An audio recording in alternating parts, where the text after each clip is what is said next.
চুমুকে। সুপ্রিয় দর্শক, আজকে আমাদের মাঝে উপস্থিত রয়েছেন উদ্যোক্তা ও বিনোদন কর্মী জহিরুল ইসলাম টুটুল। শুভ সকাল, কেমন আছেন? শুভ সকাল, আলহামদুলিল্লাহ ভালো আছি, এবং সকাল সকাল এই সেটে আপনার সামনে বসার পরে বেশি ভালো লাগছে। আমারও অনেক ভালো লাগছে, স্পেশালি আপনার পাঞ্জাবিটা দেখে আরো বেশি ভালো লাগছে। নজরটা যেন আপনার পাঞ্জাবির উপরে যাচ্ছে, কালারও মিলে গেছে, তাই একদম একদম। এবং এখন তো আসলে লাল রংটা হচ্ছে একটা প্রাপ্তির কালার, একটা প্রতীক হয়ে দাঁড়িয়েছে, একটা স্বাধীনতার বা অধিকারের রং হচ্ছে লাল। এই পরিস্থিতি নিয়ে একটু কথা বলতে চাই যে দেশে একটা বিরাট পরিবর্তন আমরা লক্ষ্য করতে পারছি এবং সেটা এসেছে। এই পরিবর্তন সম্পর্কে আসলে আপনার মতামতটা কি? আসলে আমরা তো কোনো কিছুর বাইরে না, হ্যাঁ, মানে কেউ যদি আলাদা করে দেশের সার্বিক কোনো পরিস্থিতির সময়ে নিজেকে যদি আলাদা কোনো প্রাণী ভাবে বা আলাদা কোনো কিছু ভাবে যে আমি তো এরকম, আমি শিল্পী মানুষ বা আমি অমুক, আমি তমুক, আমি আমার মতো থাকি, আমি খুব শান্তিপ্রিয়। আসলে দেশ হচ্ছে একটা বডি, একটা শরীর আমাদের, তাই না? আমাদের মাকে যেমন আমরা ভালোবাসি, আমাদের শরীরে আঘাত লাগলে আমরা যেমন টের পাই, তেমনি হচ্ছে দেশটা তো সেরকমটাই। তো দেশের যখন কোনো কিছু হয়, দেশে যখন একটা অস্থিরতা বিরাজ করে, দেশে যখন কোনো কিছু হয়, তখন সেই বিষয়টা আমাদের প্রত্যেককেই বেশ নাড়া দেয়। তো আমিও তো নিশ্চয়ই এর বাইরে নই, এবং আমি শুরু থেকেই আসলে বৈষম্য বিরোধী আন্দোলনটা যখন থেকে শুরু হয়েছে, আমি আমার অবস্থানটাও ক্লিয়ার করেছি। আমি এটা বিশ্বাস করি যে প্রত্যেকের নিজের অবস্থানটা পরিষ্কার করা উচিত। যদিও নানান কারণে হয়তো বা প্রতিবন্ধকতা থাকে, বিভিন্ন রকমের বাধ্যবাধকতা থাকে, তারপর যে জন্য আসলে আন্দোলনটা করা হয়েছে। এখন যেমন আমরা ইচ্ছে করলেই চায়ের কাপে ঝড় তুলতে পারছি, তিনজন মিলে তিন রকমের গল্প করলেও সেখানে অন্তত ওকে মারামারি লাগছে না, মানে সবাই সবার কথা শুনছে, বলার একটা জায়গা তৈরি হয়েছে। তো আমার মনে হয় যে আমার অবস্থান শুধু নয়, আমি যেটা দেখেছি যে দেশের একদম যেই বাবুটা মোটামুটি বোঝে, সেও টিভি সেটের সামনে বা ইউটিউব ঘেটে বা সোশ্যাল মিডিয়াতে, তাকেও দেখেছি যে সেও কোনো না কোনোভাবে সম্পৃক্ত হয়ে গেছে। তো দেশের প্রত্যেকটা মানুষই আসলে এই পরিস্থিতির সাথে মানে নিজেকে মানিয়ে নেওয়ার চেষ্টা করে গেছে, যে যার জায়গা থেকে কথা বলেছে, এবং এখন আমাদের কাজ হচ্ছে সামনের দিকে এগিয়ে যাওয়া। আচ্ছা, সামনের দিকে এগিয়ে যাওয়ার ক্ষেত্রেই আগামী বাংলাদেশকে আপনি কিভাবে দেখতে চান? আমি আমার জায়গা থেকে বাংলাদেশটাকে, আমরা যে ওই যে বলি না যে আমার সোনার বাংলা, আমি তোমায় ভালোবাসি, এই যে সোনার বাংলা, মানে আসলেই তাই। আমি পৃথিবীর যে দু একটা দেশ ঘুরেছি, আমি যদি একদম আমার জায়গা থেকে, একদম নিরঙ্কুশ একটা জায়গা থেকে বলি, আমরা আসলেই অনেক বেশি ব্লেসিংস পাচ্ছি সৃষ্টিকর্তার কাছ থেকে। মানে আমি একটু আগেও একজনের সাথে কথা বলছিলাম যে আমাদের এমন একটা মাটি যেখানে মানে কোনো একটা গাছের বীজ ছুঁড়ে মারলেও গাছ হয়ে যায়। তারপরে এখানকার ওয়েদার যদি বলি, এখানকার মানুষ, এবং আরেকটা জিনিস হচ্ছে, আমার আরেকটা পরিচয় আছে, হয়তো সেটা হবে যে উদ্যোক্তা বা যারা আমরা বিজনেস করি, যে এই যে এখানে 17-18 কোটি মানুষ, যখন এই হিউজ একটা ম্যান পাওয়ার থাকে, তার মানে আপনার হিউজ একটা কনজিউমার আছে, অর্থাৎ সব কিছু মিলিয়ে কিন্তু একটা সমৃদ্ধশালী একটা দেশ হচ্ছে বা মাটি হচ্ছে আমার এই দেশ, আমার এই বাংলাদেশ। তো সেই জায়গা থেকে আমি সবসময় আশাবাদী মানুষ, এবং শুধুমাত্র যে অনিয়মের বাক্সে আমরা বন্দী হয়ে যাই, সেটা যদি একটা নিয়মের বাক্স হয়ে যায়, তাহলে আমাদেরকে আসলেই কেউ দমাতে পারবে না, এবং আমি সেই সমৃদ্ধশালী বাংলাদেশটাকেই দেখতে চাই। আচ্ছা, এবং সেই সাথে আর বাংলাদেশে কি কি পরিবর্তন দেখতে চান? পরিবর্তন বলতে হচ্ছে যে মানে মত বা স্বাধীনভাবে মত প্রকাশ করবার যেন অধিকারটা প্রত্যেকেরই থাকে। তারপরে একটা লেজুর বৃত্তিক যে একটা স্বভাব থাকে বিভিন্ন প্রতিষ্ঠান থেকে শুরু করে ব্যক্তি পর্যায় পর্যন্ত, সেটা যেন না থাকে। বড় রকমের যে সিন্ডিকেটগুলো, সেটা যেন আমরা ভাঙতে পারি, দুর্নীতির যে পরিমাণটা সেটা যেন কমে আসে। তো এই জায়গাগুলো নিয়ে যদি আমরা কাজ করি, এবং মানুষের যে ন্যায় বিচার পাওয়ার অধিকার, আইনের শাসন, সেই বিষয়গুলো, মানে সকাল সকাল অনেক কঠিন মনে হচ্ছে, কিন্তু এখন আসলে এই কঠিন বিষয়গুলোর সঙ্গে কিন্তু সবাই সহজভাবেই জড়িয়ে গেছে, সবাই মানিয়ে নিয়েছে, এবং আমি সবাই সচেতন এই বিষয়ে একদম। এবং বাচ্চাদের কথা যেটি বলছেন, তারাও কিন্তু টিভি স্ক্রিনে এখন বেশ তারা খুব আগ্রহ সহকারে দেখছে যে আসলে কি হচ্ছে। আপনি অফেয়ারে আরেকটা কথা বলছিলেন যে এখন প্রেমিক প্রেমিকাও মনে হয় আসলে প্রেম বাদ দিয়ে একদম রাজনৈতিক আলোচনা, রাজনৈতিক আলাপই করে মনে হয়। একদম একদম সুন্দর একটা সকালে আমরা কিন্তু রাজনৈতিক আলোচনাই করছি। এখানে একটা ব্যাপার আছে, রাজনীতি বা ধর্ম বা যাই বলেন না কেন, রাজনীতি তো আসলে রাজার নীতি, বা রাজনীতি মানে সেরা নীতি, তাই না? আমাদের সামনে যখন অপব্যাখ্যা করা হয় তখন সেটা ভালো লাগে না, আমরা নাক সিটকাই বা আমরা আসলে সেখান থেকে দূরে থাকবার চেষ্টা করি। কিন্তু এখন এত ভালো একটা সময় যাচ্ছে যে মেধাবীরা রাজনীতি নিয়ে কথা বলছে, দেশ নির্মাণের জন্য কথা বলছে, সংস্কার নিয়ে কথা বলছে। এটা এখন থেকে 6 মাস আগেও ছিল না এরকম। তো এটা একটা বিশাল পরিবর্তন। এবং ওই যে বললেন না যে স্বপ্ন দেখছি কি, আমি এই জায়গাটাতেই স্বপ্ন দেখছি যে এখন মেধাবীরাই দেশ নির্মাণে এগিয়ে এসেছে, এবং তারা আর সোশ্যাল মিডিয়া বা ফেসবুকে বা টিকটকে আমরা যেটা বলি ওইখানে পড়ে থাকছে না, তারা একদম সরাসরি কাজ করছে এখন। কিন্তু আসলে সত্যি বলেছেন। এবং আরেকটি বিষয় কিন্তু আমরা উপলব্ধি করতে পেরেছি, আমাদের যে এই নতুন প্রজন্মের জেনারেশনে যারা আছে, যেটাকে বলে জেনজি বা জেন জেড, যেটাই হোক না কেন, সেই যারা আছে এই তরুণ প্রজন্ম, এরা যে আসলে দেশকে এতটা ভালোবাসে এটা কিন্তু আমরা আগেও উপলব্ধি করতে পারিনি, কিংবা আমরা যারাও আছি আমরা কিন্তু ভাবতে পারিনি আমরা দেশকে এত ভালোবাসি। তো এটাও একটা নজিরবিহীন হয়ে গেল যে আমাদের কাছে একটা দৃষ্টান্ত উপস্থাপন হলো, আমরা আসলে বুঝতে পেরেছি। সেই সাথে একটু জানতে চাই যে টিভিতে আপনি, রেডিওতে এবং মঞ্চে উপস্থাপনা করছেন, সেই সাথে আপনি একজন ভয়েস আর্টিস্ট এবং খুব দুর্দান্তভাবে আপনার সুন্দর ভয়েস দিয়ে অনেক মেয়েকে তো ঘায়েল করেছেনই, প্রেমে ফেলিয়েছেন, সেই সাথে আপনি অনেক দর্শকের ভালোবাসা অর্জন করেছেন। না, অবশ্যই না, আপনার ভয়েসটা বেশ দর্শকরা পছন্দ করে এবং অনেক ভালোবাসা আপনি পেয়েছেন, এবং আমরা সেটা দেখিও আপনার ফেসবুকে আসলে রিলস ভিডিও আপনি যখন মেক করেন। আচ্ছা, নতুন রূপের যে বাংলাদেশটি আপনি দেখতে চাইছেন, সেই বাংলাদেশে এই যে শিল্পী যারা আছেন আপনি তাদের কি আসলে উপযুক্তভাবে সেই সম্মানটা বা সেই প্ল্যাটফর্মটা কি পাবে কিনা, বা আপনার কাছে কি মনে হয়? সেটাই তো পাওয়া উচিত। এবং এই যে লড়াই, এই যে একটা সিস্টেমটাকে মানে নষ্ট হয়ে যাওয়া সিস্টেমটাকে ভেঙে চুরে আমরা যে ঘুরে দাঁড়ানোর জন্য এখন প্রস্তুত, এইখানে আমার মনে হয় যে বিনোদন কর্মী বা শিল্পীরা সবচেয়ে বেশি সম্মান পাবে বলে আমি বিশ্বাস করি। এখানে অবশ্য আমরা যারা আছি অথবা শিল্পী যারা আছেন, একজন শিল্পী মন যার মধ্যে আছে, বিভিন্ন রকমের কাজই হয়তো তারা করছেন, তাদের জায়গা থেকেও বুঝতে হবে যে শিল্পী মানে শুধুমাত্র সে তার কাজের মধ্যেই ডুবে থাকবে বিষয়টা তা না, তার সেই কাজ, তার আচার আচরণ সব কিছু কিন্তু মানুষ অনুসরণ করে। একজন মানুষ যত বড় হতে থাকবে তত তার দায়বদ্ধতা বাড়ে, বিশেষ করে শিল্পীদের প্রতি মানুষের অন্য রকমের একটা আবেগ কাজ করে। কিন্তু তো স্বাভাবিকভাবেই রাষ্ট্রীয় যে কোনো প্রয়োজনে, সামাজিক যে কোনো প্রয়োজনে তাদেরকে যদি একটু আমরা কাছে পাই, তারা যদি তাদের জায়গা থেকে কথা বলে, তখন সেখানে আরও বাকিরা কিন্তু উজ্জীবিত হয়।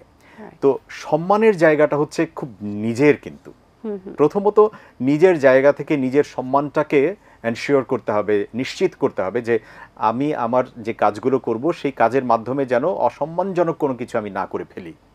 আর দ্বিতীয়ত, যখন সমাজ ব্যবস্থাটাই তৈরি হতে থাকবে যে অপরকে সম্মান দাও, তখন স্বাভাবিকভাবেই শিল্পী কেন, দেশের প্রত্যেকটা মানুষই কিন্তু সম্মান পেতে থাকবে। তো আমি আশাবাদী যে সামনের দিনগুলোতে বরং শিল্পীরা আরও অনেক ভালো কাজ করতে পারবে, বিশেষ করে যারা আসলে রিয়েল ট্যালেন্টেড তারা অনেক কাজ করতে পারবে। একটি দেশে স্বাধীন মিডিয়া থাকবে এবং বাক স্বাধীনতা থাকবে, এরকম পরিবেশ আসলে তো কতটা তৈরি হচ্ছে বলে আপনি মনে করেন? সেটা হওয়া উচিত। প্রতিষ্ঠানগুলোকেও সেই ব্যাপারে সিদ্ধান্ত নিতে হবে যে আমরা ঠিক আমাদের এই এথিকটা মেনটেন করব, আমরা এর বাইরে যাব না। আমরা বলার অপেক্ষা রাখে না যে আমাদের পলিটিক্যাল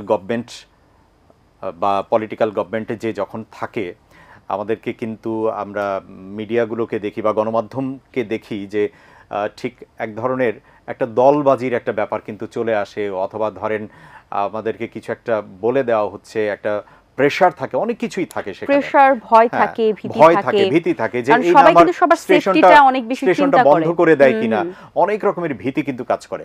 তা আমার মনে হয় যে আমি যেমন একটা এক্সাম্পল দিতে পছন্দ করি যে আপনার মেইন সুইচ এটা যদি আপনার ঠিক থাকে, তাহলে বাকি যে সাব সুইচগুলো আছে সেটা কিন্তু নষ্ট হলে আপনি ঠিক করে নিতে পারবেন। তো যদি উপর থেকে পুরো সিস্টেমটাকে যদি আমরা সুন্দর একটা জায়গায় নিয়ে আসতে পারি, তাহলে গণমাধ্যম সবচেয়ে বেশি স্বাধীনতা ভোগ করবে। প্রত্যেকটা, আমি বিশ্বাস করি যে প্রত্যেকটা গণমাধ্যম কিন্তু নিজের ভাষাটাই বলতে চায়, নিজের বক্তব্যটাই তুলে ধরবার জন্য চেষ্টা করে, কিন্তু শেষ পর্যন্ত হয়তো পেরে ওঠেনি। আমি আশা করব যে গণমাধ্যমের স্বাধীনতাটাই সবচেয়ে বেশি যেন রক্ষা করা হয়। তাতে করে যেটা হবে যে আমরা তথ্যটা সঠিক পাবো, কারণ আমরা শেষ পর্যন্ত তথ্য আসলে কোত্থেকে পাই? গণমাধ্যম থেকেই পাই। তথ্যের যে বিভ্রান্তি সেটা তৈরি হবে না। তো গণমাধ্যমকে অবশ্যই গণমানুষের কথা বলতে হবে, মানুষের পালস বুঝতে হবে, ফেসবুকের কমেন্টগুলো পর্যন্ত পড়তে হবে। যারা এই বিষয়ে দায়বদ্ধ থাকেন তাদেরকে দেখতে হবে যে মানুষ আসলে কি বলে, এবং সেই কথাগুলো বলে গেলেই গণমাধ্যমের অ্যাকসেপ্টেন্স ছিল এবং সামনের দিনগুলোতেও থাকবে ইনশাআল্লাহ। সেই সময়টাতে একটু ইন্টারনেট ছিল না, ইন্টারনেট সেবা আমরা পাইনি, এবং আমরা বলতে গেলে মানুষের কাছ থেকেও কিন্তু বিচ্ছিন্ন ছিলাম। যেহেতু আমরা এখন অনলাইন ভিত্তিক হয়ে গেছি, সবকিছুই যেন আমাদের কাছে কানেক্টেড, তখন আমরা ডিসকানেক্ট ছিলাম বলতে গেলে। একদম সেই সময় যে উদ্যোক্তা যারা আছেন, যাদের আসলে মেইন বিজনেসটাই অনলাইন ভিত্তিক কিংবা অফলাইন ভিত্তিক হলেও কিন্তু কোথাও না কোথাও কানেক্টেড ছিল অনলাইন প্ল্যাটফর্মে, সেই বিষয়গুলো কতটা ক্ষতিগ্রস্ত হয়েছে, এবং আগামীতে যারা আসলে উদ্যোক্তা আছেন, যেমন আপনি একজন উদ্যোক্তা, আপনাদের কাছে কি মনে হয় যে আগামী যে জেনারেশনটা আসছে কিংবা আগামী দিনের যে সময়টা আমরা পাচ্ছি, সেই সময়টা আসলে উদ্যোক্তাদের জন্য কতটুকু সুইটেবল হবে?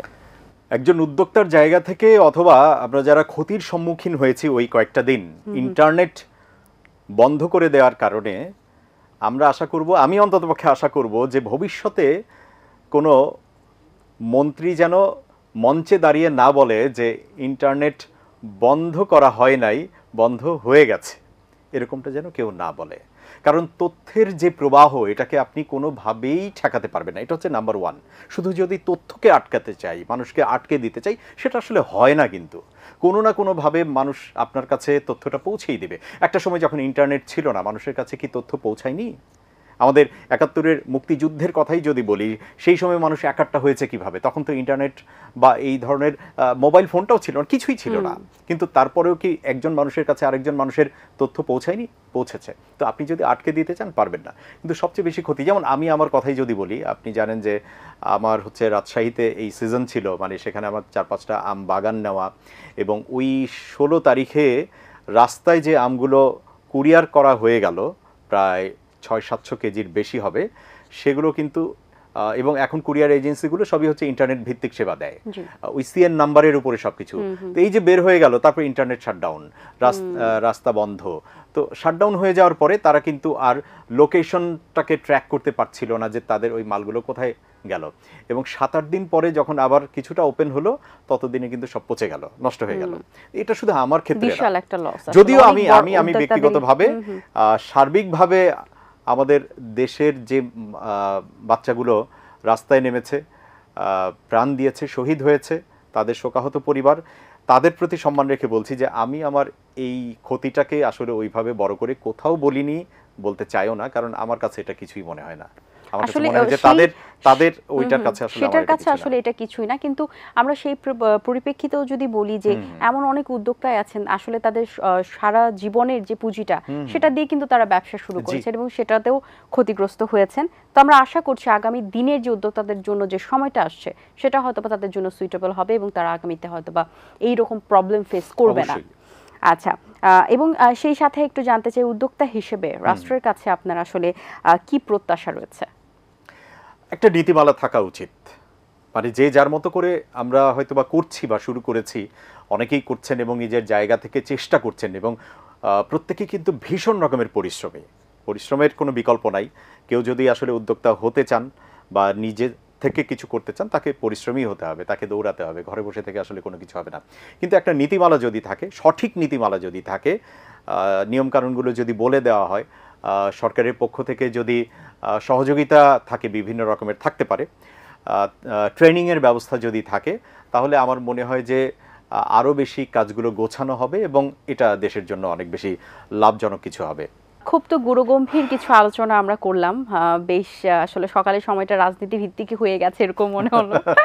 আচ্ছা, সো এটা টক শো মনে হচ্ছিল। একদম একদম। সো আপনার জীবনকে নিয়ে বা আপনার এখন পারিপার্শ্বিক সিচুয়েশন যাই বলি না কেন, সেই সব নিয়ে আপনার আসলে ফিউচার প্ল্যান কি? না, আমি আসলে এই দেশটার সাথেই যেতে চাই, এই দেশে থাকতে চাই এবং এই দেশের মানুষের সাথে কাজ করে যেতে চাই, এইটুকুই পরিকল্পনা আপাতত। যে কাজগুলো করছি এই কাজগুলোর মাধ্যমে যেন আমি, আমার পরিবার এবং আমার চারপাশের কিছু মানুষ যেন উপকৃত হয়। অসংখ্য ধন্যবাদ আপনাকে, বেশ সুন্দর একটি সময় কেটেছে রাজনীতি ভিত্তিক, বেশ ভালো লেগেছে। অবশ্যই আপনার একটি কবিতা আবৃত্তি শুনতে শুনতে আমরা বাড়ি ফিরবো, তার আগে দর্শকদের থেকে একটু বিদায় নিয়ে আসি। দর্শক, আশা করছি আজকের এই আয়োজন আপনাদের ভালো লেগেছে। আজ এই পর্যন্তই, আপনাদের সঙ্গে দেখা হবে আগামী পর্বে নতুন কারোর সঙ্গে। সেই পর্যন্ত ভালো থাকুন, সুস্থ থাকুন এবং এটিএন বাংলার সাথেই থাকুন। আল্লাহ হাফেজ। আবু সাঈদ, স্বপ্ন কি তার বেশি আছিল?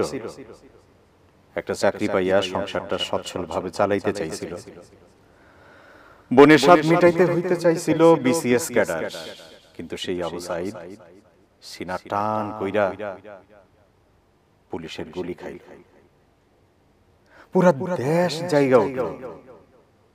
আর ওই ছেলেটা মীর মুগ্ধ, পানি লাগবে পানি, সময় পাইলে পাহাড় দেখতে চইলা যেত।